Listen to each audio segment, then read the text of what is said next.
A MIDI controller is an essential piece of equipment for any music producer that's serious about making music digitally. A MIDI controller is any device that can send, and usually receive, MIDI data to control other MIDI-enabled devices used for performing or recording music. I've covered this in detail on my website, Roundtable Audio, which I've linked in the description below. The most common type of MIDI controller is a MIDI keyboard, like this one here, which is designed like a standard musical keyboard with piano-style keys. Most modern MIDI keyboards also come with some additional controls such as knobs or pads. But there are other types of MIDI controllers available as well, like control surfaces, controllers shaped like instruments, like MIDI drum kits and guitars, and even specialized MIDI controllers like MIDI DJ decks. But what are they used for? MIDI controllers have a wide range of uses, from performing to recording to mixing.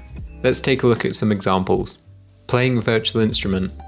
Here I'm using a MIDI controller to control this piano plugin in my DAW. I can tell it which notes to play by using the keys. I can then record the MIDI instructions, and once I'm happy with the recording, capture the audio.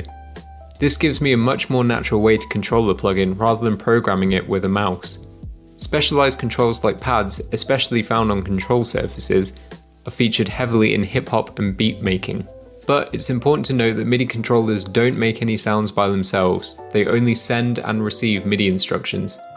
Controlling hardware instruments. Here I've connected my MIDI controller to a hardware synthesizer via my DAW. This lets me control my synthesizer using my MIDI controller. If I connected multiple hardware instruments, I could easily control them all using this one controller, which is handy for complex setups. Controlling a DAW. In this clip, I've mapped the knobs on my MIDI controller to adjust the different settings in my DAW. Again, this gives me a much more intuitive way to interact with my computer, rather than using my mouse. These are the most common uses for MIDI controllers, but the possibilities are nearly endless. If you're just getting started with music production, I strongly recommend picking up a MIDI controller. You can get a decent one for under $100. In my personal experience, using a MIDI controller has sped up my workflow tenfold. For more information on MIDI controllers, check out my article linked below.